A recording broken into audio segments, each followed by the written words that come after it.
नर्मदे प्रणाम कर दूँ। आपका परिचय बताइए, कहाँ से आना हुआ, कैसे आना हुआ? मेरा नाम कल्पना है और मैं पुणे से आई हूँ। और 1 महीने से मैं आपके वीडियो सुन रही हूँ। जैसा टाइम मिलता है, जैसा वीडियो मेरे यूट्यूब पे आता है, ज़्यादातर लाइव सेशन ही मैंने आपके देखे हैं। देख के मज़ा आता था। मैंने आपके जो भी टॉक होते हैं, आप जो बोलते हैं, वो निसर्गदत्त महाराज, रमन महर्षि, इनसे बहुत मिलते जुलते हैं और मुझे वो दोनों भी बहुत प्रिय है। मैं उनको पहले भी बहुत फॉलो कर चुकी हूँ, रमन महर्षि और निसर्गदत्त महाराज जी को। तो उन्होंने भी यही ज्ञान देने की कोशिश की थी, प्रत्यक्ष ज्ञान की, आत्मा की बात करो। तो मुझे ऐसा लगा कि चलो, उन्होंने भी जो बताया, अभी तो आप तो देह में हैं और शरीर में जो गुरु है वो ढूंढने की कोशिश थी। अभी है ना, पुस्तक में उनको तो मैंने देखा नहीं, एनर्जी से कनेक्ट होती थी, उनकी बातें पसंद तो आती थी, लेकिन मुझे लगता था कि मुझे ऐसा कोई गुरु चाहिए जो ये बातें भी बताइए और शरीर में भी होना चाहिए। तो बातें तो पहले से बहुत सारी पता थी, अब ये चाहते कि जाके देखो ऐसे गुरु होते कैसे हैं, ये बात थी और ये शांति को अनुभव करना था। तो 1 महीने से चल रहा था, तो मन में ये जैसे सुनती चली गई, एक लालच भी बढ़ता चला गया कि एक बार देख लूँ, कैसे हो जाएगा पता नहीं। अब ऐसा कर कर के मन में उस दिन आ ही गया कि नहीं, अब जाना ही है, एक बार मिल के आऊँ। फिर आपके वीडियो में बोलते हो कि जाना है 16 तारीख के बाद, पता नहीं कहाँ। तो मुझे लगा पता नहीं फिर मिलना होगा ना होगा, या कुटिया में जाके जैसे मिलेंगे वैसे बाहर, ऐसा मन में आने लगा। फिर ज़्यादा कोई कोशिश नहीं की, बस आपको याद किया। एक दिन बैठी पहाड़ पे, मैं अक्सर जाती हूँ जब भी ड्यूटी से आती हूँ, तो टाइम जो मुझे मिलता है, अपना खुद का टाइम जो होता है, मतलब मेरा ऐसा होता है कि बहुत मिल लिया दिन भर सबको, तो वो तो मेरा यही है ना, ड्यूटी है तो वह तो मिलना पड़ेगा, लेकिन मेरा खुद का भी तो टाइम होना चाहिए। तो मैं सबको छोड़ देती हूँ, फिर चलो भाग जाए गई, तो पहाड़ पे जाके अकेले बैठती हूँ। तो आँखें बंद की, आपका चेहरा याद किया। तो ये तो पता है कि इस शरीर तो एक माध्यम है एक दूसरे को मिलने के लिए। अब आत्मा से मिलने के लिए कोई शरीर की ज़रूरत है नहीं, चेतना की ज़रूरत है। याद किया, आपकी चेतना को बुला लिया और बोला कि मुझे बुला लो। और ये आपकी भी बस की बात है और मेरी भी बस की बात है, चेतना का मिलन होना है, बस शरीर एक माध्यम बना जा रहा है, तो हो जाएगा। ऐसे मिरेकल पहले भी हो चुके हैं, तो अब ये भी करा दो। थोड़ा ये डर भी था कि एक महीना पहले छुट्टी मार ली है, बहुत आराम किया है। अब अब अब अब अभी जाऊँ मांगने के लिए, पता नहीं मेरा सीनियर मुझसे देगा कि नहीं, ऐसा करके।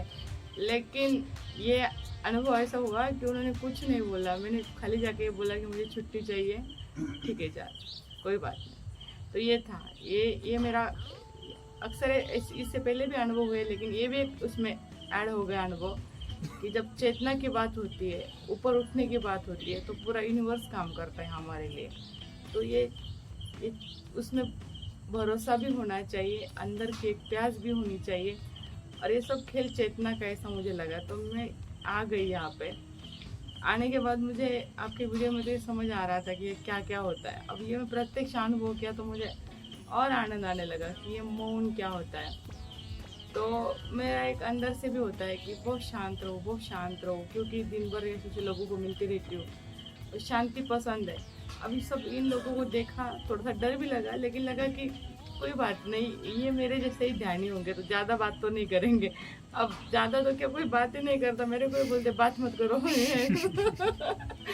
अभी सब ये हो रहा है कि परमिशन लो, ये करो ये करो, तो अंदर से अच्छा भी लग रहा है। ठीक है भाई, अपने से तो कुछ ज़्यादा बात नहीं करते, यही चाहिए था मुझे।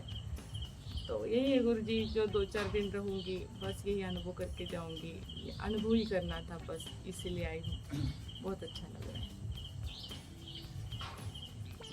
पहली बार वीडियो मिला तो देखा तो क्या थी? हाँ, देखा, बिल्कुल बिल्कुल देखा है। इसमें सच्चाई ये थी कि आपके जो कपड़े थे फटे वगैरह, तो मुझे लगा इसमें सच्चाई है, यही तो चाहिए ना। हम जितना भी मतलब जितना भी हमें सजने संवरने की जो है ना, वो हमारी लालसा ही दिखाती है। और आपके कपड़ों से नहीं, आपके ज्ञान से मैं ज़्यादा अट्रैक्ट हो गई।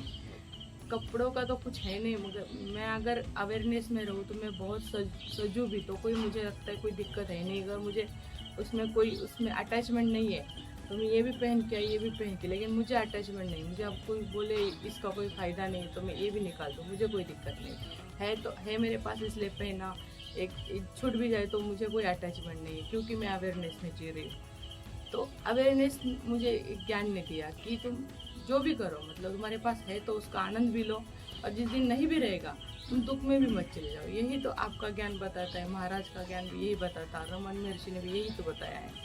तो ये बहुत पहले से ही पता था, तो है तो आनंद ले रही हूँ। जिस दिन चला भी जाएगा कोई बात नहीं। और आपके कपड़ों से मुझे कोई फर्क नहीं पड़ा, आपके ज्ञान से बहुत अट्रैक्ट हो गए कि ये तो चाहिए, ये होना चाहिए। तो जीवन भी जियो, आराम से जियो, और जहाँ भी रहो विदाउट अटैचमेंट रहो, मतलब किसी से मोह में मत रहो किसी भी चीज़ में।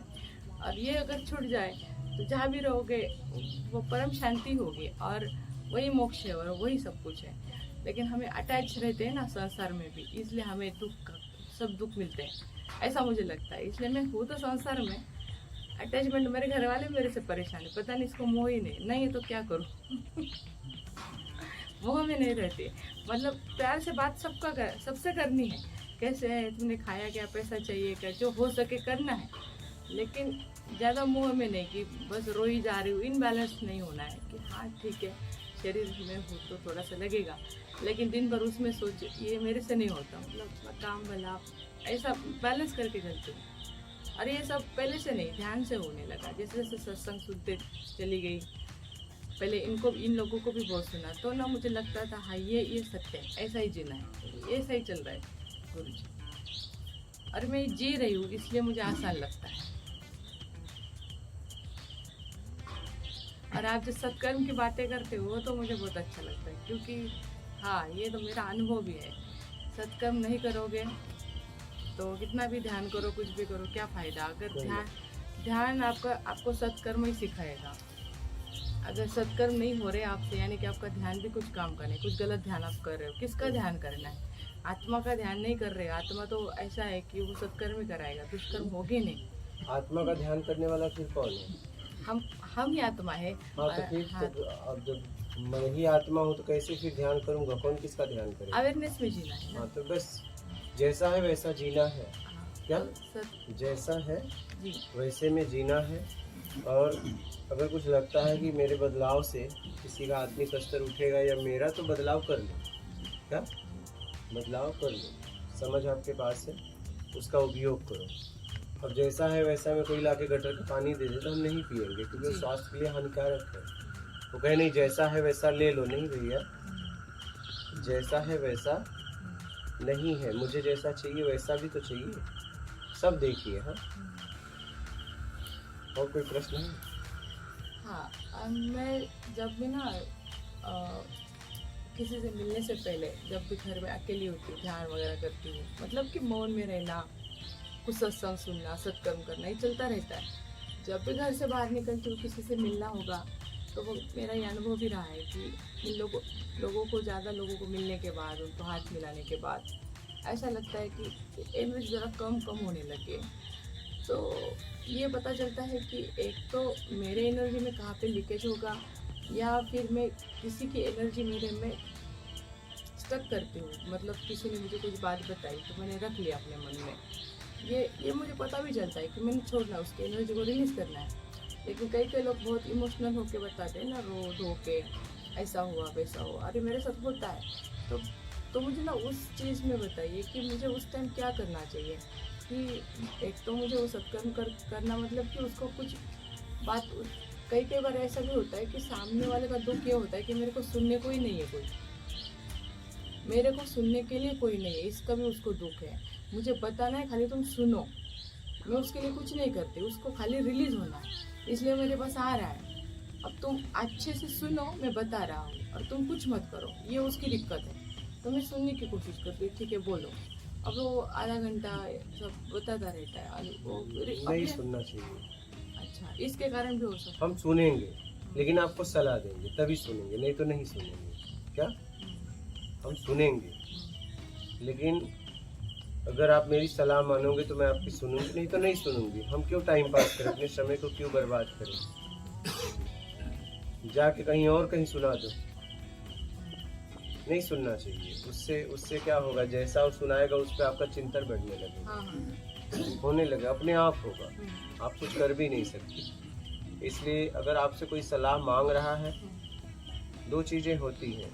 जब आप बातचीत करो, या तो आपसे सीखे या तो आप उससे सीखो, तब बातचीत करो, नहीं तो बातचीत का कोई मतलब नहीं है।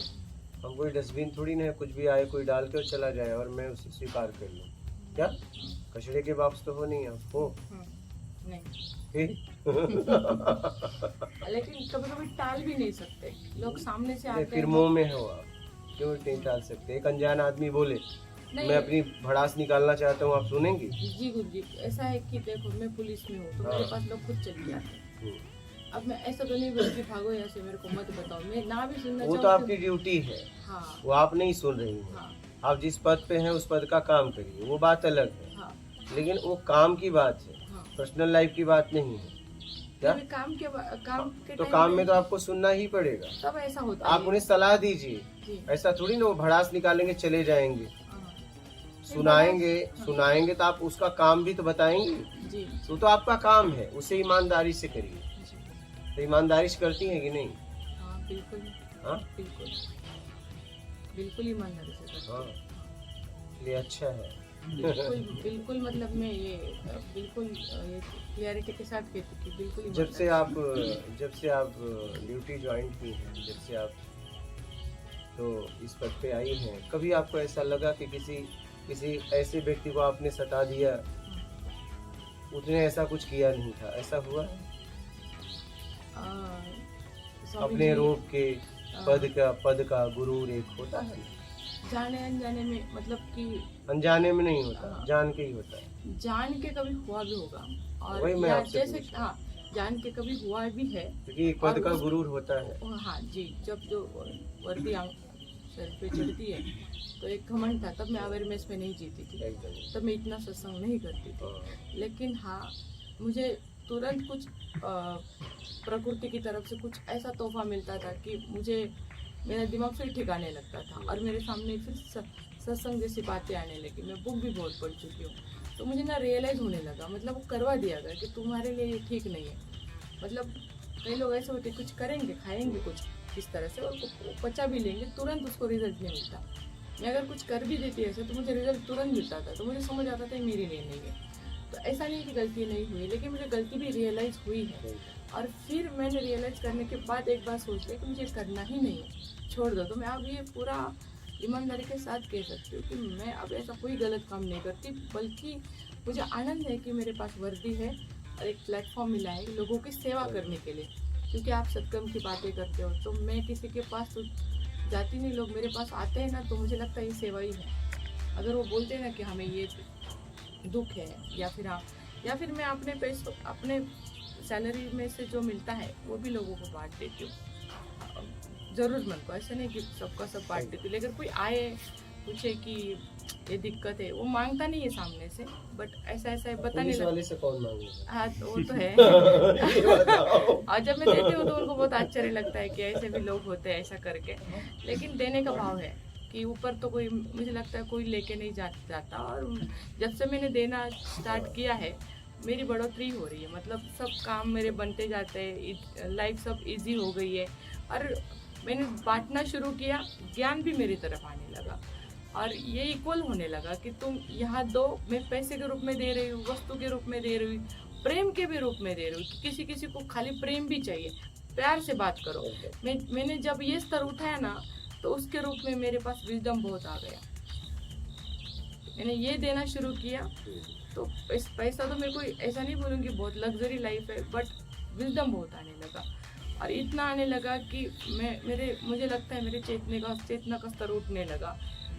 तो अब ऐसा होता है ना, जब हमारी चेतना जागृत होती है ना, तो हम पता चलता है कि हम किसके पास जा रहे हैं, किसको सुन रहे हैं, किसको सुनना भी चाहिए या नहीं चाहिए। आजकल तो बहुत सारे लोग हमें मिलते हैं, यूट्यूब पे भी मिलते हैं, हम भटकते भी हैं, और लोगों के बहकावे में आते हैं कि वो बोलता है कि देखो, और इस तरह से बताता है कि उसकी बातों में विजडम भी होता है लेकिन ऐसे भी लोग हैं कि विजडम भी है लेकिन आचरण में वो नहीं ला रहे।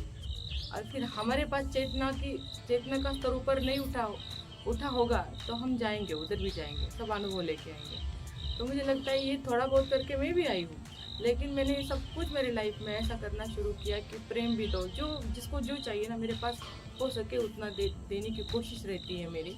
टाइम भी देती हूँ, अगर मैंने किसी को टाइम दिया तो टाइम भी मेरे को टाइम दे रहा है कि हाँ ठीक है ये तुम भी ले लो, तुम काबिल हो। तो ये अनुभव है मेरे, इसलिए मैं बता रही हूँ। तो ऐसा है, मतलब मेरा जीवन सरल हो गया है, ज़्यादा प्रश्न नहीं आते नहीं। बस मेरा एक ही प्रश्न था कि मेरी एनर्जी मुझे कम होते कभी कभी ऐसा भी नहीं है, आज हुई, मैं बहुत लोगों को मिली, अगर मुझे लगा कि मेरी एनर्जी बहुत डाउन हो गई अभी तो चलो सो जाओ, ऐसा थकान सी आती है। लेकिन मैं जब सुबह उठती हूँ ना, मैं वही एनर्जी में उठती हूँ। तो रात में क्या मेरे साथ होता है मुझे नहीं पता, लेकिन इतना एनर्जेटिक फिर दूसरे दिन वही करती हूँ मैं। तो यही हो रहा है। और फिर मैं अपनी आत्मा को ढूंढती हूँ, मतलब मैं खुद आत्मा हूँ तो मैं अपनी आत्मा को कि तुम चेतना हो, तुम थक नहीं सकते, तुम्हारे पास बहुत कुछ है, तो वो जागरूक हो जाती है, यस है। तो दूसरे दिन फिर ध्यान करो ना करो कोई फर्क नहीं पड़ता, वो मुझे आत्मिक एनर्जी मिल जाती है। अब ये ऐसा हो रहा है मेरे साथ,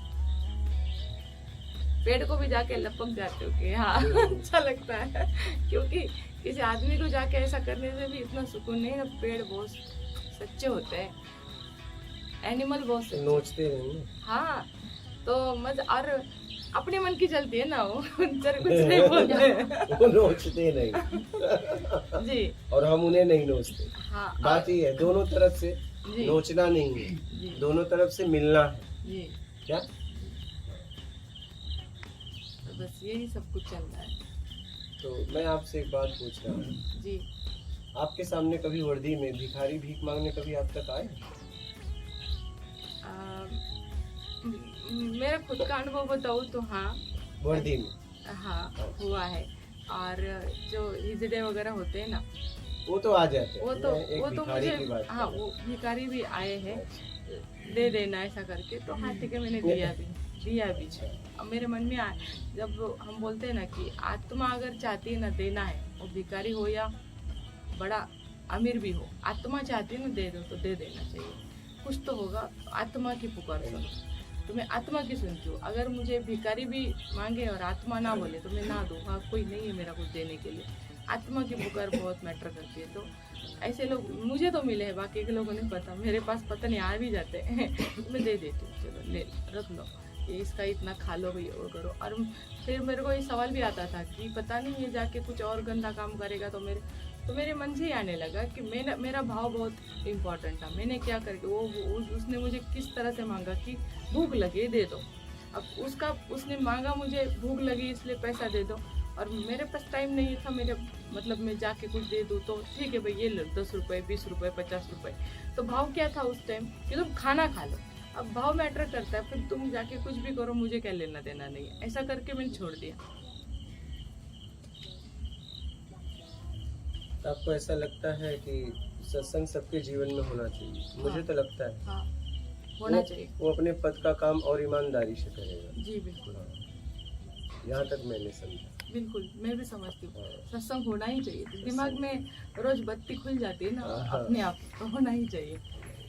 शरीर को स्नान की जरूरत है, सत्संग को भी आत्मा को भी सत्संग की जरूरत है। वही आत्मा सत्संग ही आत्मा का क्या बोलते हैं उसको, तो है, तो वो होना ही चाहिए। नहीं तो एक दिन सुनेंगे 10 दिन फिर गॉसिप होने लगेगा, और फिर 11वें दिन वो जैसा था वैसा ही होगा।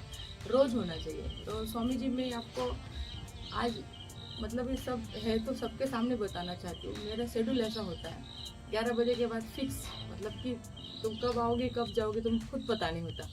11 या 10 बजे तक मैं घर में रहती हूँ सुबह का। मैं जैसे उठती हूँ, मेरे घर में है भी नहीं कोई, मतलब मैं जहाँ पे नौकरी करती हूँ मैं अकेली रहती हूँ, फैमिली सब गाँव में। और मेरे लिए बहुत अच्छा है, यूनिवर्स प्लान है भाई तुमको अकेला रखा है, मुझे इससे कोई दिक्कत नहीं। मैं तो बोलती हूँ बहुत अच्छा है क्या मुझे अकेला रखा है, मतलब मैं जाती हूँ घर में ऐसा नहीं है, लेकिन मुझे अभी तो अकेला रहने का मौका मिल रहा है ना, तो ये उसकी कृपा है। तो जैसे उठती हूँ कान में हेडफोन डालने का, साथ में काम भी होता है घर में जो भी मुझे करना है। और हेडफोन डालने से क्या होता है कि मतलब मैं अच्छे से सुन भी सकूँ और किसी को दिक्कत ना हो आजू बाजू वाले। तो काम 10 बजे तक सब कुछ चलता है घर में। मैं सब कुछ कर, टिफिन बनाती हूँ, साफ सफाई सब कुछ। मेरे पास मेड नहीं है, वॉशिंग मशीन नहीं, मैं अपने हाथ से सब कुछ बनाती हूँ, हाथ से सब कुछ करती हूँ। कोई सपोर्ट नहीं है किसी का, मैं किसी को कुछ मांगती भी नहीं, अपने से करो जो भी हो सके। ऐसा नहीं कि मैं सब चीज़ें नहीं ले सकती, ना लेने के पीछे का भाव है कि अपने काम से अपने हाथों से करोगे तो उसकी कृपा और बढ़ जाएगी। और वस्तु से भी अटैचमेंट तो नहीं बोलूँगी, लेकिन उसकी भी कृपा बन जाती है, ऐसा मेरा एक भाव रहता है। इसलिए दीवार को हाथ लगेगा, किचन को हाथ लगेगा, अपना खाना हम बनाएंगे तो इसमें एक एनर्जी जाती है। हम भले मैं उसमें खाली मिर्ची डालूंगी, लेकिन वो क्या पता होटल से बहुत बढ़िया लगता है मेरे को, तो होता है, ये चलता है। तो हेडफोन डालने से मैं 10-12 वीडियो तो रोज के रोज उस टाइम सुनती हूँ। तो ये बहुत टाइम से मेरा यही चल रहा है। तो क्या होता है, वीडियो भी एक ऐसे मजा लाता है ना हमारी ज़िंदगी में। हमारी चेतना जैसे से बढ़ती है ना, चेतना जैसे बढ़ेगी वैसे वैसे वीडियो भी हमारे सामने आते हैं। हम बोलते हैं हमने इनको देखा नहीं, लेकिन आजकल ये सोशल मीडिया भी ऐसा है, कहाँ से कहाँ मिला देता है। तो आपको तो मैं ऐसे मतलब हम मिले ना यूट्यूब पे, तो सुनो, बोलो कम, सुनो, इतना सुनो, वो पुकार तुम्हें वहाँ तक लेके जाएगी जहाँ तुम्हें जाना है।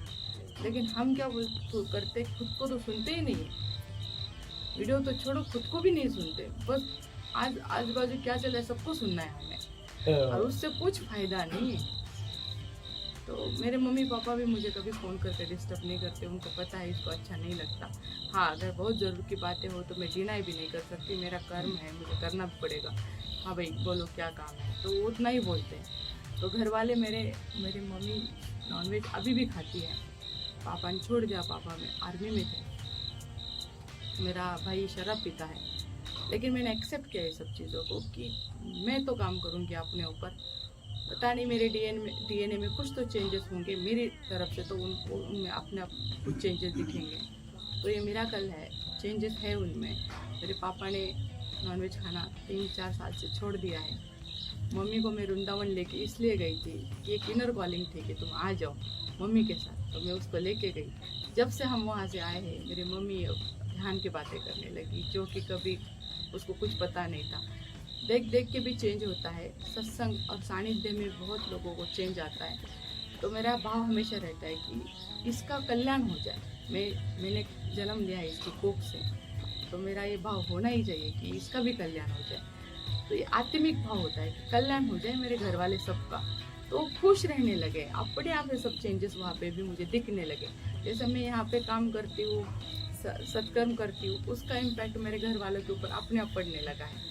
तो ये बहुत बढ़िया बात है। तो मैं बोलती हूँ, मैं और करने लगी, मुझे करने में मज़ा आना है। तो रिजल्ट भी दिखते हैं ना, कि आजू बाजू का परिसर बदलने लगा है, घर वाले बदलने लगे, मैं खुद बदलने लगी। सत्कर्म मतलब क्या है, जैसे कि मैंने समझा सत्कर्म है क्या, जरूरतमंद की सेवा करना। और दूसरी बात कि अपने पास है ना तो बांटना भी सीख लो।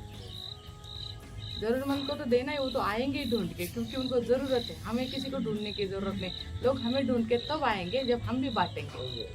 हम बांटना ही नहीं चाहेंगे तो लोग कैसे आएंगे। बांटने के क्रम शुरू कर दो, लोग तुम्हें ढूंढ के आएंगे। तो मैंने कहा भिखारी आपसे भीख मांगने आता है कि? आता है, मुझे बहुत मिलते हैं, बहुत मतलब इतने भी नहीं, लेकिन मिलते हैं तो मैं देखती हूँ। कम ही मिलते होंगे उस हाँ, हिसाब से। हाँ। और मुझे सब देख के बोलते पता नहीं तुम वर्दी मतलब पुलिस वाली लगती ही नहीं, तो मैं बोली नहीं लगती है, अच्छा चलो कोई बात नहीं। हमें वैसा बनना ही नहीं। दिखते कब है, तब एटीट्यूड दिखता है ना, तो लगता है ये रूड है। एटीट्यूड से नहीं, अनकंडीशनल लव में जो सबको एक जैसे समान भाव से रखो, तो सामने वाला भी अपने से अपने आप प्रेम करने लगेगा। मतलब पहले मेरे में था कि मैं बहुत देती हूँ सबको, मुझे नहीं मिलता, ये मेरा भाव था, ये मेरी कमी थी। अब मुझे समझ में आई ये मेरी कमी थी कि मैं देती हूँ सबको, मुझे नहीं मिलता, ये मेरी में कमी थी। मैंने वो भाव भी छोड़ दिया कि मुझे बांटना है, मिले ना मिले। प्रकृति ने क्या कम किया है मुझे, इतना तो ज्ञान दे रही है, और इससे और क्या चाहिए तुम्हें, और लोगों से क्यों प्रेम की आशा करे, वो तो दे रही है ना उसके बदले में। तो ये समझ जब मेरे से डेवलप हो गई, तब लोगों के बीच में बहुत प्रेम मिलता है, अनकंडीशनल, वो उसमें कोई शर्त नहीं, आएगा प्यार से सब बातें करते, तो जो बांटोगे वही तो आएगा। इसलिए मुझे तुमसे कुछ नहीं चाहिए, मेरे पास है, लेके जाओ। और जैसे देती हूँ वैसे, तो सैलरी तो हर मंथ में आती है, इतनी सैलरी तो मैं अकेले खा नहीं पाऊंगी। तो जैसे आप लोग ऐसे सेवा करते हो, तो ये चलता है थोड़ा बहुत, मेरा जितना मेरे से जम जाता है इनका पंछी, वो तो सेवा भी नहीं बोलूँगी, वो मेरा खुद का छंद है मेरे, मतलब मेरे को हॉबी है कि खिलाऊं उनको। तो जब वो उसके बदले अगर मैं उसको दाना डालती हूँ तो वो भी तो उसके बदले मुझे कुछ दे रही है ना, अपनी मधुर आवाज़। 3 बजे आके मुझे कोकिला मेरे घर के खिड़की के पास आकर अगर गा रही है तो उसके बदले वो दे रही ना मेरे को। तो प्रकृति मुझे रिटर्न भी करा रही ना कि इतनी कोयल तेरे को सुबह उठा रही है, तो इस बड़ा और सौभाग्य क्या है। तो कुछ नहीं होता, सब इक्वल हो जाता है। हमें ऐसा लगता है कि मैं बहुत कर रहा हूँ, नहीं, हमें उसके बदले बहुत कुछ मिल रहा है। अगर ये भाव हम में होगा ना तो और भी मिल जाएगा। तो मैं इसी भाव से सब कर रही हूँ बस, और कुछ नहीं। ज़िंदगी बहुत आसान है, जीने में बहुत मज़ा भी है। जो भी लोग रोते रहते हैं ना ज़िंदगी बहुत ख़राब है, तो मैं उनको बोलूँगी कोई ख़राब नहीं, तुम्हें जीना नहीं आता बस, और कुछ नहीं। जीने के लिए जियो आराम से, रो मत, और रोगे ना तो उसमें मज़ा लो, रो लो, कोई बात नहीं, रोने में भी कोई दिक्कत है नहीं, लेकिन रोने की भी एक मज़ा है, उसकी भी मज़ा लो। बाकी एनी टाइम आनंद में रहो, रोने में भी आनंद मनाओ, वो भी एक मज़ा है। लेकिन ऐसे रोते हैं कि ब्लेमिंग एनर्जी में जाके, देखो मुझे नहीं मिला, ऐसा मत रो तो ऐसा रो, उसकी याद में रो, खुद की याद में रो, कितना दिया है इसके लिए रो। अब मैं यहाँ पे नदी में बैठी थी ना, मुझे लगा, मैंने कभी सुना था लोग बोलते परिक्रमा करते हैं, अब मैं ठहरी पुलिस वाली, मुझे इतनी छुट्टी कौन देगा, ये तो पहला दिमाग में आता है छुट्टी का। छुट्टी मांगने जाओ तो उनको लगता है प्रॉपर्टी मांग रही है ऐसा करके, तो वो देते नहीं। तो नर्मदा परिक्रमा ये क्या चीज़ होती है मुझे नहीं पता था, लेकिन यूट्यूब पे देख के मेरे मन में भाव आता था। जाना तो मुझे भी एक बार है, लेकिन एक तो इसके लिए नौकरी छोड़नी पड़ेगी या फिर रिटायरमेंट की, तब पता नहीं शरीर साथ देगा कि नहीं, देखेंगे जैसा होगा। भाव तो है ना मेरे मन में, आज तक बहुत कुछ दिया, ये भी कुछ हो जाएगा चमत्कार। तो अभी ये आपके पास कई बंदा था, आकाश करके कोई मुझे लेने आया था सुबह, वो बंदा मुझे बोल रहा है देखो ये जो रास्ता है ना ये परिक्रमा का रास्ता है। और मेरे मन में भाव उठा, देखो ये छोटी सी परिक्रमा करा दी उसने कि तेरे लिए यही से यही कर ले, गाड़ी पे बैठ गए पैदल भी नहीं चला के, गाड़ी पे बिठा के तुझे परिक्रमा करा रहे। कभी नर्मदा आऊंगी ये भी नहीं सोचा था, आए बैठे तो अच्छा लगा और अंदर से भाव उठ रहा था, उसके लिए बहुत ग्रैटिट्यूड था कि मुझे लाया, आपके पास बिठाया। और क्या चाहिए, कुछ नहीं चाहिए, जो दे रही ना अभी ये क्षण, ये पल फिर वापस नहीं आ सकता, मुझे इसको एंजॉय करना है बस, यही था। तो रो, इतना रो, लेकिन उसकी याद में रो जो तुम्हें मिल रहा है। इसके लिए मत रो कि मेरे पास कमी है, कमी के लिए सारी दुनिया रो, ये जो दिया है उसके लिए कोई नहीं रो रहा, उसके लिए भी रो के देखो, उसमें बहुत मजा है। तो हम तो तेरे आत्मज्ञानी, फिर भी कभी कभी भक्ति में भी चला जाता है मन। ऐसा होता है कि राम भजन भी सुने ना तो वो राम भजन राम की चेतना से कनेक्ट हो जाता है। आप मूर्ति से कनेक्ट नहीं होगा, वो भक्ति से भी कनेक्ट नहीं होगा, अब वो चेतना से कनेक्ट हो जाता है। और जब चेतना से चेतना कनेक्ट हो जाती है ना तो फिर रोना आता है वो भजन भी सुनकर, राम राम राम राम, लगता है क्या अलौकिक दिया है उसने। तो मैं रोती भी बहुत हूँ, लेकिन इस तरह से रोती हूँ और वो रोना भी बहुत मजा देता है, मेरे को ऐसा लगता है हल्का कर दिया मुझे। तो गंगा माता ने बुला लिया 2-3 महीने पहले उधर ऋषिकेश में, तो ऐसे ही छुट्टी का इशू था, लेकिन वहाँ भी ऐसा ही हो गया, मिल गया, गई उसको मिलने। रात के 7 बजे थे, अब ठंड का मौसम था, बहुत ठंड लग रही थी मेरे को, ये बॉडी पेन भी होता रहता है, आर्थराइटिस का प्रॉब्लम है थोड़ा थोड़ा। तो मैं माँ को बोलती हूँ, माँ बुला तो लिया, तेरी आज्ञा के अगर ये नहीं होता तो मैं यहाँ आ ही नहीं पाती, अब बुला भी लिया है तो थोड़ा सा प्रेम का कुछ जलवा दिखा दे। और मैं सच बोल रही हूँ, मुझे वहाँ से ना ऐसा गरम गरम से हवा आने लगी, इतनी ठंडी में जाके मुझे ब्लैंकेट लेके बैठने का मन कर रहा था। मेरे लिए हो रहा होगा शायद वो उसकी प्रेम की अनुभूति। तो हम बोलते हैं ना चमत्कार, तो चमत्कार चेतना के साथ होता है, चमत्कार होते हैं लेकिन चेतना के साथ होते हैं। तो गंगा माता को तो मिलना हुआ, अब उसको मिलना हुआ तो नर्मदा माता कैसे छूट जाएगी। देखो 2-3 महीने के बाद उधर भी मिली। तो ये चलता रहता है। सरेंडर मतलब समर्पित रहो उस यूनिवर्स के प्रति, चेतना के प्रति। हमें जहाँ भी जाना है वहाँ वो लेके ही जाएगी। हमने कभी किसी को, मैंने आपको कभी देखा नहीं, ना कभी नाम सुना, कुछ नहीं, लेकिन जैसा वीडियो सुना मुझे लगा आत्मिक कुछ रिलेशन है इनके साथ, मिलना तो तय है, अब वो ही लेके जाएगा। आ गई, कोई बात नहीं, अगले जन्म में पता नहीं, अब पिछले जन्म का कुछ पता नहीं और मुझे कुछ जानना भी नहीं अगला पिछला। अभी वर्तमान सत्य है, उसको एंजॉय कर रहे हैं।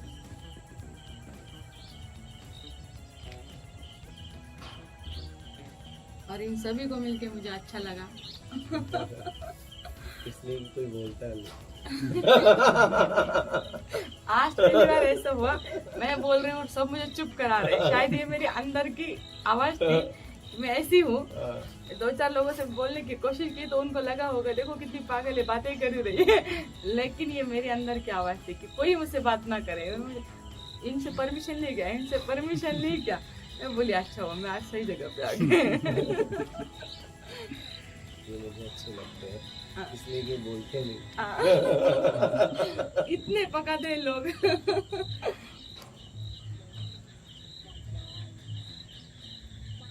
रात के 11 बजे मैं कभी कभी आती हूँ, आपका शुरू रहता है।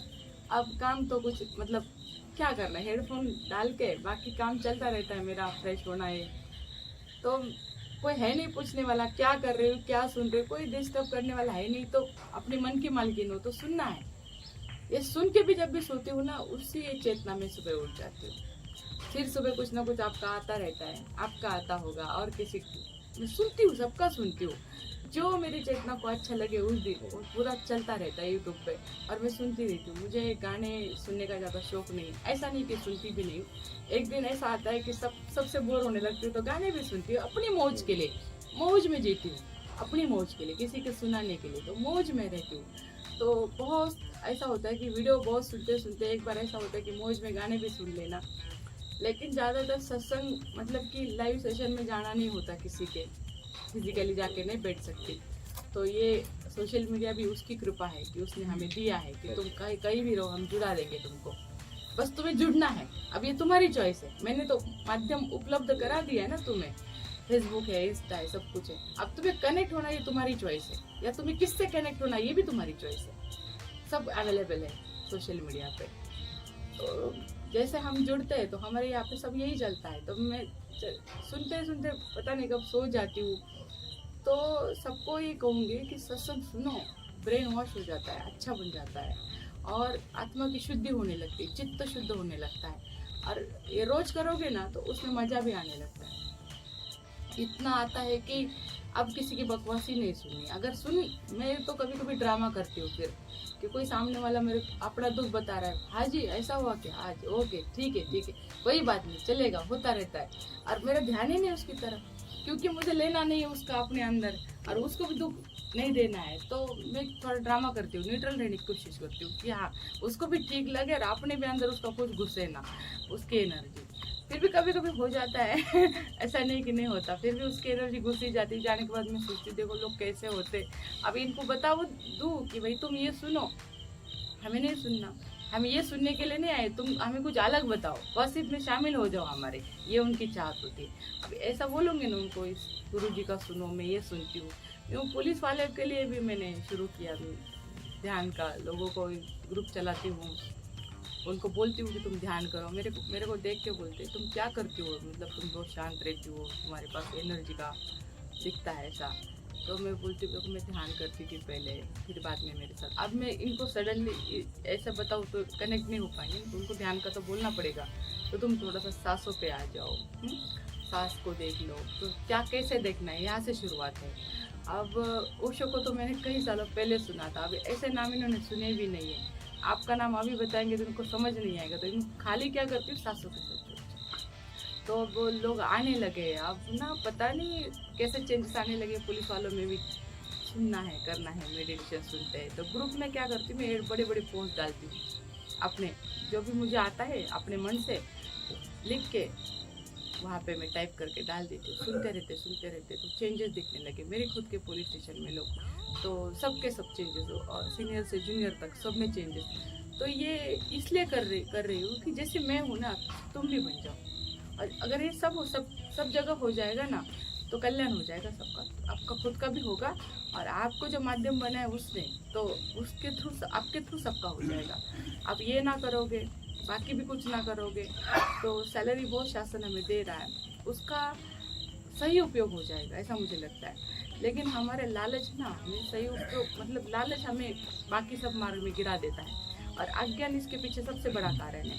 जब ज्ञान आ जाएगा ना तो डर भी लगता है। अज्ञानी व्यक्ति डरता भी नहीं, पता नहीं उसके अंदर कहाँ से इतना ये जग जाता है। लालच तो ज्ञान है ना। हाँ वही तो ना, फिर ये लोग कुछ भी करते हैं। लालच में ज्ञान। तो जैसे मेरे में ज्ञान आया तो मुझे लगा ये नहीं करना चाहिए, तो इनमें थोड़ा सा डालने की कोशिश करती हूँ। जो मेरे को समझ आया मेरी भाषा में डालती हूँ, तो थोड़ा थोड़ा सुधार आ रहा है, बस यही कर रही हूँ। और जब तक होगा कर दूंगी, और मेरा खुद का तो आत्मिक कल्याण करना ये तो तय है, तो वही कर रही हूँ। और जो मेरे से होगा वो उनके लिए कर रही हूँ बस। चलिए अच्छा है, लगे रहो। हाँ और कोई प्रश्न है? नहीं कुछ नहीं। ठीक है, अपने पद का काम ईमानदारी से करो। कभी सीनियर के दबाव से भी काम करती हो? नहीं करना है आपको? ना मैं सीनियर से डरती हूँ और ना डराती हूँ। उनको पता है ये बहुत प्रैक्टिकल है, मुंह पे बोल देती हूँ। मैं बोलती हूँ मेरी नौकरी भी चली जाए मुझे कोई दिक्कत नहीं, मैं बहुत आश्रम को जानती हूँ, मैं जाके रह लूँगी, कोई दिक्कत नहीं मुझे। लेकिन ऐसी नौबत मेरे पे आती भी नहीं है कि सामने वाला मुझे परेशान करे, कोई नहीं परेशान करता, ये अपने आप होता है। तो अभी ये ना उन्होंने कभी मुझे प्रेशर किया ना मैं उनको कर पाती हूँ, ये अपने आप सॉल्व हो जाता है। ये उसकी बहुत बड़ी कृपा है। लोग बोलते हैं कि हमें प्रेशराइज किया जाता है, मुझे आज तक किसी ने प्रेशराइज नहीं किया किसी भी चीज़ के लिए कि तुम यही करना ही चाहिए। मेरे साथ ऐसा अभी घटित नहीं हुआ, पता नहीं क्यों, लेकिन नहीं होता। और मैं किसी से डरती भी नहीं, बोलने में भी नहीं। और जहाँ झूठ है तो झूठ है, मैं फिर झूठ का साथ नहीं दूँगी। तुम्हारे कर्म में मैं भागीदारी नहीं बनना चाहती। और वो अगर वो सिचुएशन क्रिएट भी हो जाती है तो पता नहीं, वो दिखने में दिखती तो है लेकिन अपने आप हल हो जाती है, उसमें मेरा कोई रोल नहीं होता, मुझे हटा दिया जाता है उधर से, और ये अपने आप होता है, मैं कुछ नहीं करती। और ये बहुत लोगों को पता चलता है। अगर इसको क्या बोलते हैं उसमें छेड़े, हाँ उसको उसमें डालने की कोशिश भी करो ना तो ये अपने आप निकल जाएगी। हमारे पास कुछ ना कुछ गलत हो जाता है, ये उनके लोगों के अनुभव है। इसलिए मैं कुछ नहीं करती, ना निकलने की कोशिश करती हूँ ना जाने की कोशिश करती हूँ, बस मैं ना बोलती हूँ अपने मुंह से कि मैं नहीं करूँगी, मेरे से सहा नहीं जाएगा ये चीज़, तो ये ऐसा होता है। अपना पद, जिस पद पे आप हैं उस पद का काम ईमानदारी से करिए, यही साधना है। कहा गया ना, कर्म ही पूजा है। ठीक है, तो काम को काम के तरीके से करो और निकल लो। ठीक जी ठीक है।